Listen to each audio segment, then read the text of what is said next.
मुळात असं आहे की राजसाहेबांनी जी मुलाखत दिली ती फार व्यापक आहे आणि त्याला आपण सगळेजण फक्त निवडणुकीपुरतं मर्यादित करतोय. मला असं वाटतं हे महाराष्ट्राचं दुर्दैव आहे.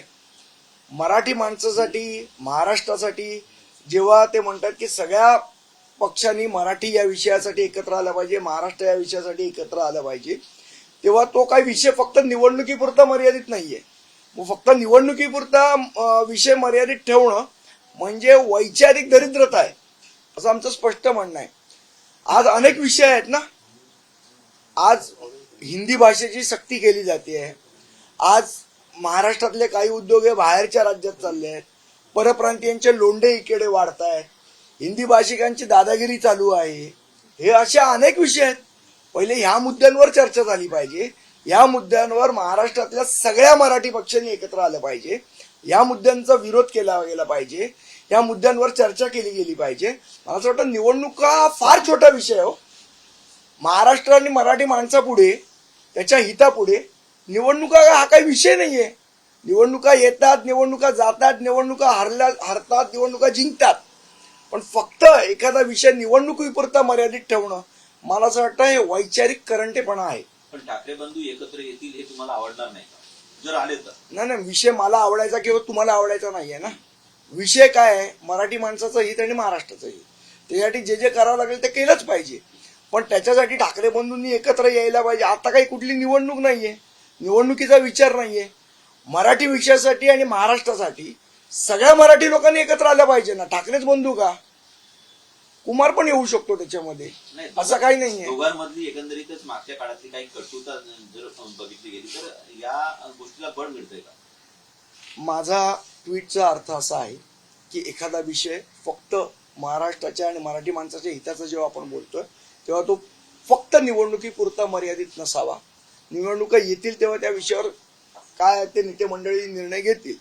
पण मराठी माणसाच्या हिताचे जे विषय आहेत, महाराष्ट्राच्या हिताचे विषय आहेत, त्याच्यावर आपण पहिले विचार करायला पाहिजे ना.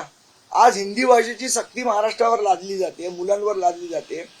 त्याच्यावर पहिले एकत्र येऊन आवाज उठवायला पाहिजे, मग बाकीचे विषय नंतर.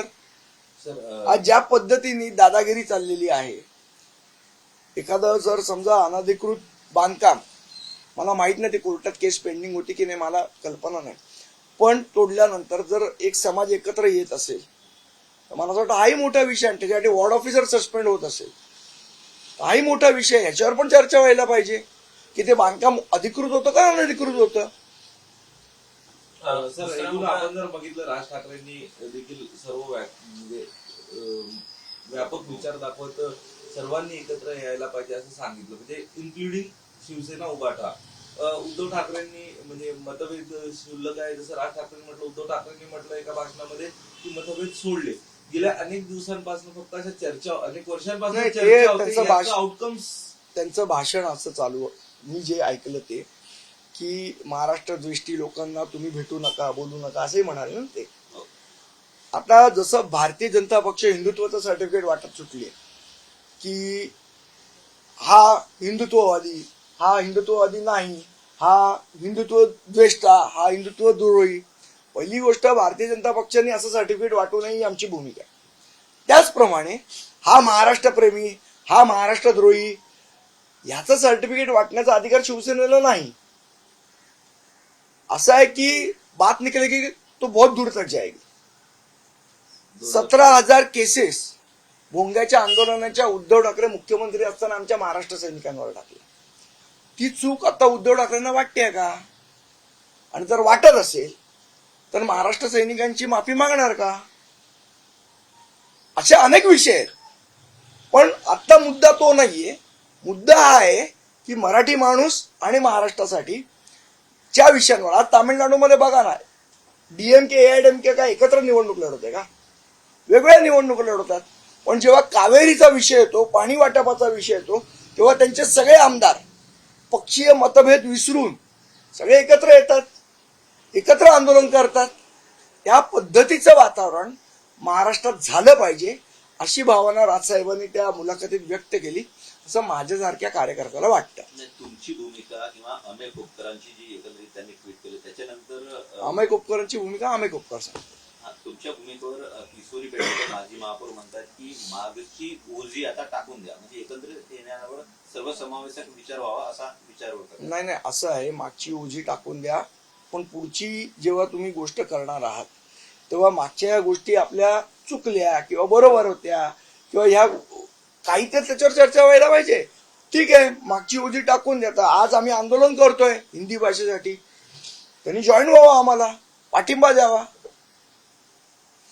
पण एकत्र जर आपण बघतोय, तुम्ही जसं म्हणताय की कुठे ना कुठे कालचं जे त्यांची मुलाखत आहे ती फार निवडणूक सेंट्रिक लोक करतायत का? कारण त्यांचं म्हणणं निवडणूक हा, मला असं वाटतं की कालची त्यांची जी मुलाखत होती ती मी काय झालं ती सकाळी बातमी चालू झाली त्याच्यानंतर पूर्ण मुलाखतच मला बघायला नाही मिळाली. नंतर मी रात्री ती पूर्ण मुलाखत बघितली.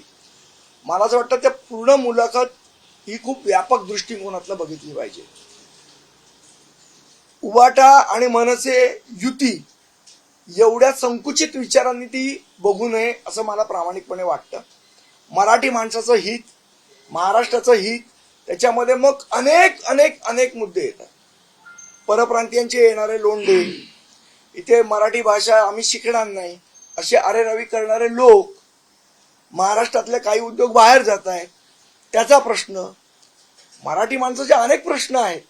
या प्रश्नांवर महाराष्ट्राच्या हिताचे अनेक प्रश्न आहेत. आज जसं राजसाहेबांनी सांगितलं, आज गोदावरी सारखी महाराष्ट्रातल्या नद्या प्रदूषित, हाही महाराष्ट्राच्या हिताचाच विषय आहे ना. या सगळ्या विषयांवर पण आपण चर्चा केली पाहिजे. फक्त निवडणूक आहे की निवडणूक, तू ही जागा लढ, मी ही जागा लढतो, तुला मुख्यमंत्रीपद, मला उपमुख्यमंत्रीपद, एवढ्या मर्यादित स्वरूपाचा विचार राजसाहेबांनी कालच्या मुलाखतीत मांडला नव्हता असं मला प्रामाणिकपणे वाटतं. एकंदरीत राजकीय परिस्थिती याच्यामध्ये कुठंतरी राज ठाकरे आणि एकनाथ शिंदे यांची जवळीक वाढताना दिसते आणि नाही, त्यामुळे मी पुन्हा तुम्ही निवडणुकीवरच गेला. बाळासाहेब ठाकरे पक्षाकडनं हा सगळा पुन्हा एकदा प्लॅन करून या सगळ्या गोष्टी होत आहेत का? 2017 साली तेच झालं, 2014 साली तेच झालं.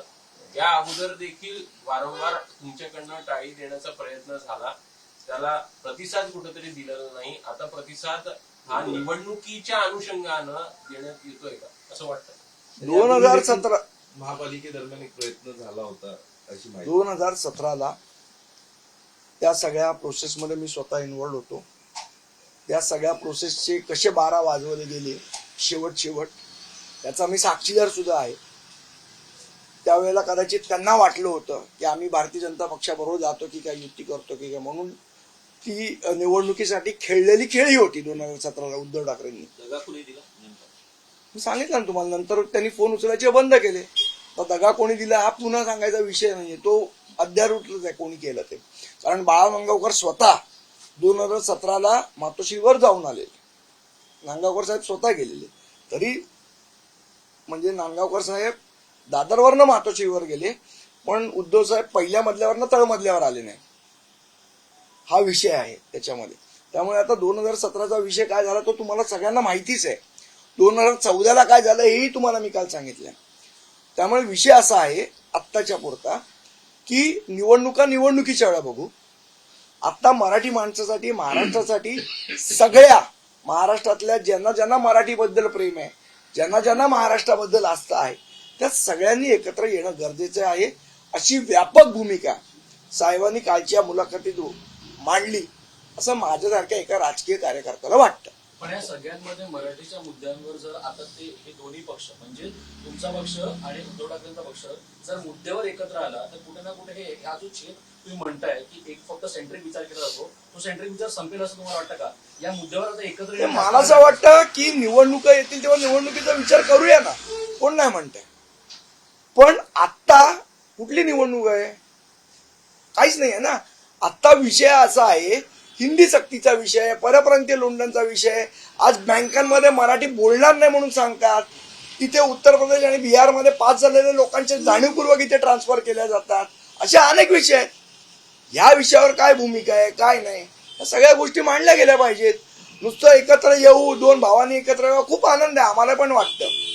आयफोन 10 रुपयात मिळाला सगळ्यांनाच आनंद होतो, फक्त 10 रुपयात मिळत नाही हा प्रॉब्लेम आहे.